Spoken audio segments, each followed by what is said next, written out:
नमस्कार दोस्तों, मैं रामू कुमार यादव एजुकेशन क्लासेस रामू में आपका स्वागत करता हूं। दोस्तों, आज मैंने जो शिक्षण कौशल की जो वीडियो मैंने रोक दी थी पिछले, उसकी मैं नेक्स्ट वीडियो लेकर आ गया हूं।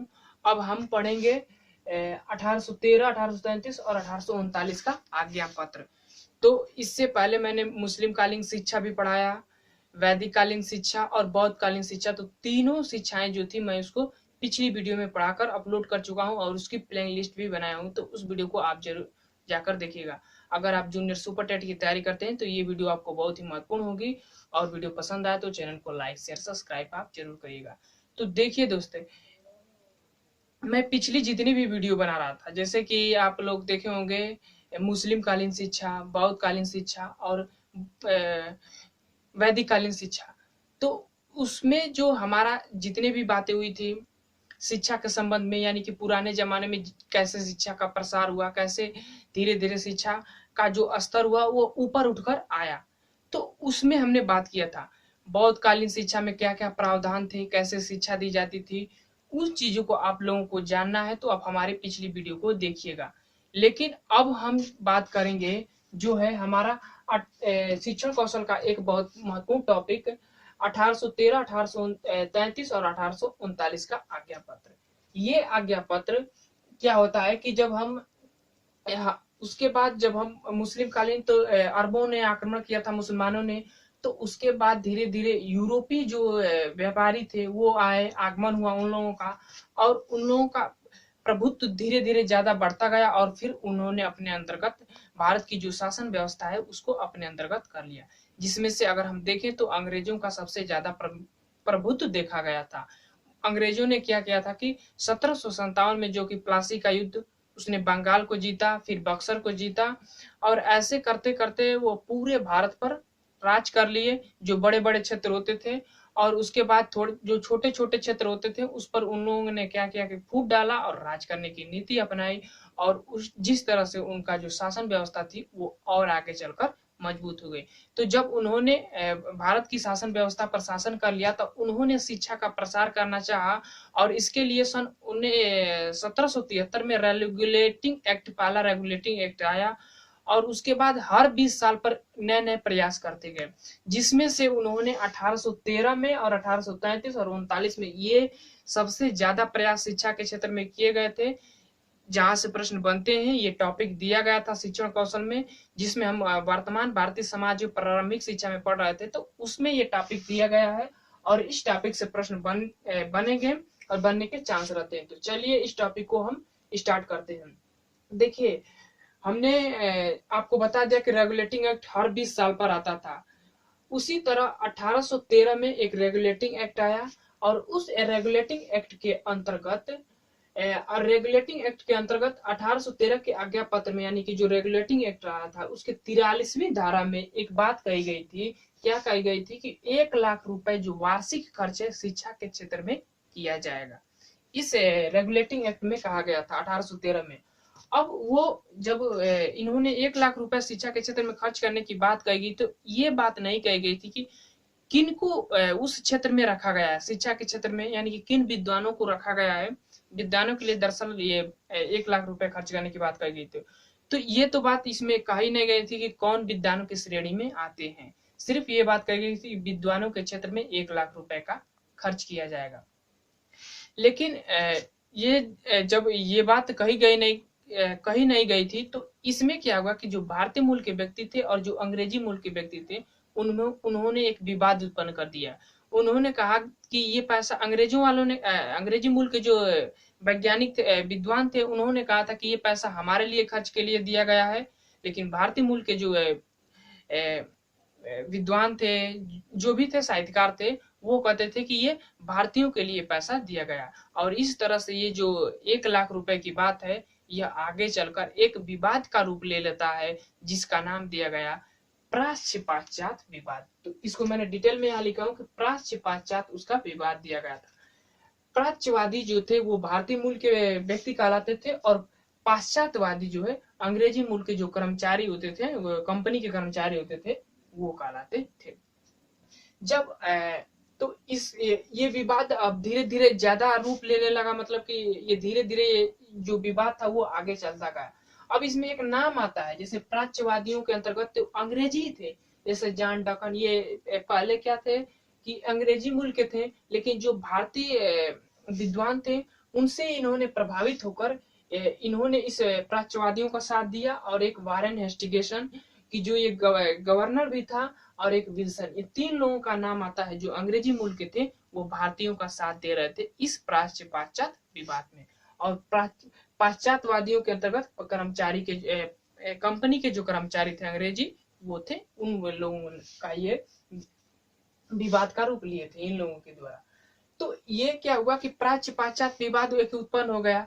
अब ये जो प्राच्य पाश्चात विवाद है ये धीरे धीरे आगे बढ़ता गया, और ऐसे 20 साल तक ये विवाद चलता गया, और आगे चलकर फिर 20 साल के बाद एक फिर रेगुलेटिंग एक्ट आता, हर 20 साल के बाद एक नया रेगुलेटिंग एक्ट आता था। तो 1833 में अगला रेगुलेटिंग एक्ट यानी कि अगला आज्ञा पत्र आया था। उस समय जो भारत के गवर्नर जनरल गवर्नर हुआ करते थे, देखिए पहले तो ब्रिटिश कंपनी थी, फिर गवर्नर हुए, फिर गवर्नर जनरल का पद बनाया गया था। तो इस रेगुलेटिंग एक्ट में क्या किया गया था कि 1833 के आज्ञा पत्र के रेगुलेटिंग एक्ट में जो गवर्नर का पद हुआ करता था उसको अब गवर्नर जनरल का पद बना दिया गया। पहले चीज इंपोर्टेंट पॉइंट। और प्रथम भारतीय गवर्नर जनरल कौन थे, तो लॉर्ड विलियम बेंटिंक का नाम आता है। तो इनको जब ये पद दिया गया 1833 में, तो इनके सामने एक बहुत बड़ा विवाद था जो कि प्राच्य पाश्चात विवाद के नाम से फेमस था। अब इनके ऊपर इतना विवाद था कि संकट था कि इस जो विवाद था प्राच्य पाश्चात विवाद, इसको ये खत्म करना चाहते थे, मतलब समाप्त करना चाहते थे।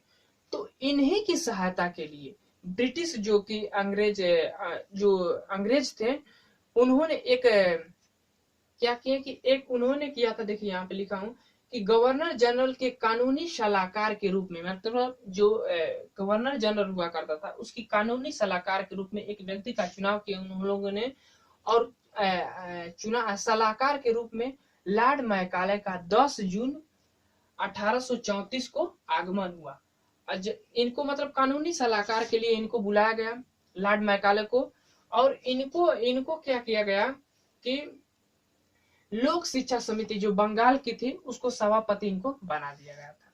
जब ये आए थे, जो गवर्नर जनरल होता है उसकी सहायता कानूनी सलाह देने के लिए, तो इनको क्या किया गया कि बंगाल में लोक शिक्षा समिति के जो है इनको सभापति बना दिया गया उसी समय। और इन्होंने क्या हुआ कि जब ये आए तो इनको तो लोक शिक्षा समिति का क्या किया गया कि अध्यक्ष बना दिया गया, सभापति। अब इनके ऊपर ये पाश्चात जो प्राच्य पाश्चात विवाद था इनके ऊपर दे दिया गया कि भाई आप इस विवाद को देखिए, समझिए और इसका निपटारा कुछ बताइए।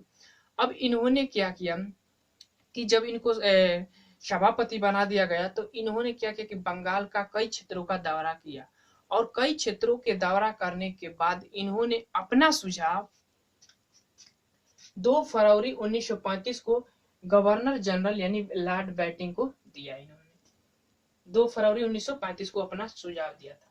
उस सुझाव से ही प्रश्न बनते हैं, इधर उधर से और ज्यादा प्रश्न नहीं बनते, बस उस सुझाव से ही प्रश्न बनते हैं। इनके सुझाव को बहुत जानना जरूरी है, बहुत इंपॉर्टेंट। पहला सुझाव था इनका, जो लॉर्ड मैकाले थे कानूनी सलाहकार के रूप में जो गवर्नर जनरल होता है उनके लिए इनको लाया गया था। तो इनके सामने प्राच्य पाश्चात विवाद रखा गया। अब इन्होंने बंगाल का कई क्षेत्रों का दौरा किया और उसके बाद इन्होंने अपना सुझाव 2 फरवरी 1935 को दिया था। उसके बाद इन्होंने सुझाव दिया था, उनके सुझाव देख लेते हैं। इन्होंने कहा था कि 1 लाख से 10 लाख रुपए कर दे, मतलब जो कंपनी ने डिसाइड किया था कि 1 लाख रुपए खर्च किया जाएगा, लेकिन इन्होंने कहा कि 1 लाख के स्थान पर 10 लाख रुपए कर दिया जाए। खर्च करने की बात इन्होंने कही थी। दूसरा बात इन्होंने कहा था कि सरकार अपने इच्छा अनुसार पैसा खर्च करेगी, उस पर किसी का कोई दबाव नहीं होगा, यानी कि पैसा सरकार अपनी इच्छा अनुसार जिसको चाहे उसको दे सकती है, उस पर किसी का कोई दबाव नहीं होगा, इन्होंने कहा था। दूसरा बात, और इन्होंने साहित्यकार के बारे में बात कहा कि साहित्यकार के क्षेत्र में कौन कौन आएंगे, तो इन्होंने कहा था कि जो अरबी हो यानी अरबी भाषा का ज्ञान रखता हो या संस्कृत भाषा का ज्ञान रखता हो उसके साथ साथ अंग्रेजी साहित्य का भी ज्ञान रखता हो, वह साहित्यकार की श्रेणी में आए। अगला पॉइंट इन्होंने कहा था कि विद्वान की श्रेणी में कौन कौन आएगा, तो मौलवी, पंडित, इनका नाम आता है। और ये जो मौलवी पंडित हो उनको अंग्रेजी के विद्वान, अंग्रेजी के जो विद्वान, जैसे विद्वान अंग्रेजी के जो विद्वान है, जो अंग्रेजी के विद्वान हैं उनको भी इनके क्षेत्र में, मतलब विद्वान के क्षेत्र में रखा जाएगा। यानी कि मौलवियों को, पंडितों को और जो अंग्रेजी के विद्वान है उनको भी इस क्षेत्र में रखा जाएगा, विद्वान के क्षेत्र में। लेकिन एक बात और भी कहा गया था इनके द्वारा कि विद्वान वही होंगे जिनको जॉन लॉक के दर्शन तथा मिल्टन की कविता से परिचित हों, उनको क्या कहा जाएगा, विद्वान की श्रेणी में रखा जाएगा। तो विद्वान की श्रेणी में आप समझ गए कि जो मौलवी हो, पंडित हो, अंग्रेजी विद्वान के क्षेत्र में जो आते हैं वो हो, और लेकिन भाषा साहित्यकार के क्षेत्र में जो अरबी जानता हो या संस्कृत जानता हो, उसके साथ अंग्रेजी साहित्य का भी ज्ञान रखता हो, वह साहित्यकार की श्रेणी में आएगा। तो इन्होंने ये विद्वान और साहित्यकार की बातें कही थी। इन्होंने 1 लाख रुपए के स्थान पर 10 लाख रुपए की देने की बात कही थी। कंपनी अपनी मर्जी से खर्च करेगी, उस पर किसी का कोई दबाव नहीं होगा। ये इतनी बातें जो है लॉर्ड मैकाले ने अपने सुझाव में रखा था। आगे इन्होंने कहा था, एक बहुत ही बड़ा स्टेटमेंट इन्होंने दिया था। पहले इसके बाद ये जान लेते हैं, इन्होंने इसी सुझाव में इन्होंने छन्नाई का सिद्धांत या निस्यंदन का सिद्धांत दिया था।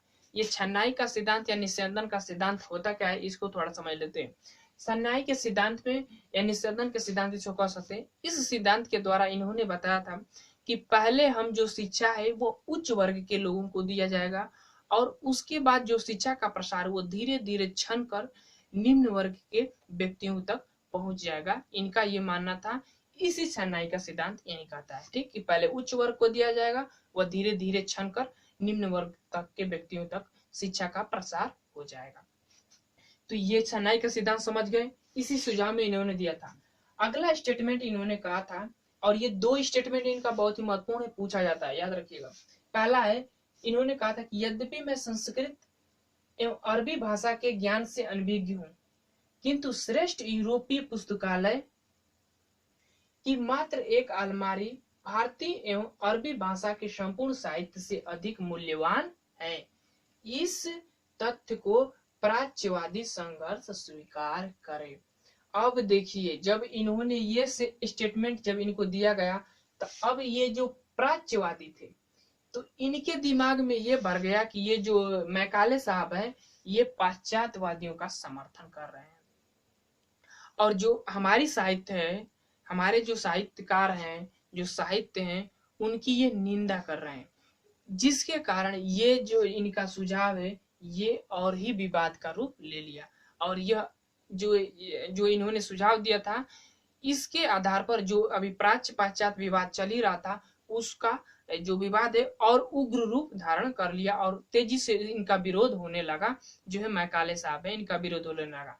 इन्होंने एक और भी बात कही थी कि वो स्टेटमेंट समझ लीजिए। इन्होंने कहा था कि हम शिक्षा के द्वारा एक ऐसे वर्ग का निर्माण करना चाहते हैं जो रूप रंग से तो भारतीय हों, लेकिन बोली, विचार और विद्वता से वह अंग्रेज होंगे। ये स्टेटमेंट जो मैकाले साहब एक और ही दिए थे, जो इसमें मैंने लिख नहीं पाया, जगह नहीं बचा, तो आप 2 स्टेटमेंट याद रखिएगा। पहली स्टेटमेंट मैंने यहाँ पर लिखा हुआ हूँ, यद्यपि मैं संस्कृत और अरबी भाषा के ज्ञान से अनभिज्ञ हूँ, किंतु एक श्रेष्ठ यूरोपीय पुस्तकालय की अलमारी की जो पुस्तक है वो भारतीय और अरबी भाषा के संपूर्ण साहित्य से अधिक मूल्यवान है। इस तथ्य को प्राच्यवादी जो है संघर्ष स्वीकार करे। ये पहला स्टेटमेंट। दूसरा स्टेटमेंट इन्होंने कहा था कि मैं यहाँ पर एक ऐसे वर्ग का निर्माण करना चाहता हूँ जो रंग रूप से तो भारतीय हूँ, लेकिन बोलचाल विद्वता से वह अंग्रेज होंगे। तो ये 2 स्टेटमेंट इनकी बहुत महत्वपूर्ण है। और ये था जो है 1833 के आज्ञा पत्र के बाद, यानी कि 1833 के आज्ञा पत्र में लॉर्ड मैकाले को गवर्नर के स्थान पर गवर्नर जनरल का पद बनाकर इनको पद दिया गया था। भारत के प्रथम गवर्नर जनरल का पद प्राप्त करने का जो शोभा इनको मिला है लॉर्ड विलियम बेंटिंक को। उसके बाद इनके सामने विवाद था, प्राच्य पाश्चात्य विवाद, और इसी विवाद को खत्म करने के लिए अंग्रेजों ने एक कानूनी सलाहकार के रूप में व्यक्ति को चुनकर भेजा गया, जिनको लॉर्ड मैकाले उनका नाम है। इस डेट को इनका आगमन हुआ और इनको जब ये आए भारत में तो इनको लोक शिक्षा समिति यानी बंगाल की जो लोक शिक्षा समिति है उसका सभापति या अध्यक्ष बना दिया गया। अब इन्होंने इनके सामने रखा गया प्राच्य पाश्चात्य विवाद। जब इन्होंने विवाद रखा गया तो इन्होंने क्या किया कि बंगाल क्षेत्र का जो है दौरा किया। दौरा करने के बाद इन्होंने अपना स्टेटमेंट जो है 1935 में दिया। 1935 में जब इन्होंने अपना स्टेटमेंट दिया उसके बाद इनका जो सुझाव था, उस सुझाव जो महत्वपूर्ण है उसको मैंने यहाँ पर लिखा हूँ। इस सुझाव को मैंने आप पढ़ लीजिएगा, मैंने पढ़ा दिया हूँ, बार बार पढ़ाने से वीडियो लंबा हो जाएगा तो आप इसको पढ़ लीजिएगा। इन्होंने क्या क्या सुझाव दिए थे, ये इनका सुझाव ही ज्यादा महत्वपूर्ण है। और दो स्टेटमेंट मैंने बताई, एक स्टेटमेंट यहाँ लिखा हुआ हूँ और दूसरी स्टेटमेंट मैंने पहले ही बता चुका हूँ। ठीक, अब हम चलते हैं 1839 का आज्ञा पत्र। 3 आज्ञा पत्र, 1813 का, 1833 का, 1839 का। 1839 में ये बात कही गई थी 1 लाख रुपए की, फिर आगे चलकर ये विवाद का रूप लिया। उसके बाद 20 साल के बाद फिर रेगुलेटिंग एक्ट 1833 आया और उसमें इसका निवारण करने का प्रयास किया गया। फिर उसके बाद आगे चलकर उसमें भी निवारण नहीं हो पाया और जब इनका पद समाप्त हो गया तो उसके बाद 1839 में जो है लॉर्ड ऑकलैंड का आगमन होता है, जो है ब्रिटिश पार्लियामेंट में गवर्नर जनरल के रूप में। अब इन्होंने क्या किया कि इनके भी सामने यही विवाद था। अब जो तो ये तो उग्र रूप ले लिया था। अब इन्होंने क्या किया कि ये बहुत चालाक थे और इन्होंने क्या किया कि जो ये 1 लाख रुपए की बात थी उसको 2 पार्ट में बांटा, 50-50 हजार रुपए और 31 हजार रुपए जो है प्राच्यवादी जो भारतीय मूल के व्यक्ति थे उनमें 31 हजार रुपए की बढ़ोतरी कर दी, थोड़ा सा लालच दे दिया और उसके बाद ये जो विवाद है समाप्त हो गया। अब इन्होंने क्या किया कि 31 हजार का लालच दे दिया भारतीय वालों को, यानी कि जो प्राच्यवादी थे उनको 31 हजार और अधिक दे दिया। इससे जो भारतीय विद्वान थे इनको लगा कि हमको तो उनसे ज्यादा मिल रहा है। इसके बाद ये विवाद ही समाप्त हो गया। तो ये था हमारा जो है 1833, 1839, 1813, 1833 और 1839 का आज्ञा पत्र। यहाँ से प्रश्न बना था। मैंने आपको जब सिलेबस बताया था, यानी कि जो पहली वीडियो थी हमारी सिलेबस की, उसमें मैंने इसको मेंशन किया था। तो आपको इस चीज को, इस टॉपिक को भी अब खत्म कर दिया। अब हमारा नेक्स्ट टॉपिक जो होगा 1854 का आज्ञा पत्र या वुड डिस्पैच जिसको हम कहते हैं, उसको हम नेक्स्ट वीडियो में पढ़ेंगे। तो अगर ये वीडियो पसंद आ रहा होगा तो चैनल को लाइक करेगा, शेयर करेगा, सब्सक्राइब करेगा। अगर आप प्राथमिक सुपर टेट की भर्ती की तैयारी करते हैं, यहाँ से 10 नंबर का प्रश्न बनता है, तो ये वीडियो आपको बहुत ही महत्वपूर्ण होगा। तो चलिए दोस्त, हम वीडियो को समाप्त करते हैं। वीडियो पसंद आए तो like. Thank you for watching this video.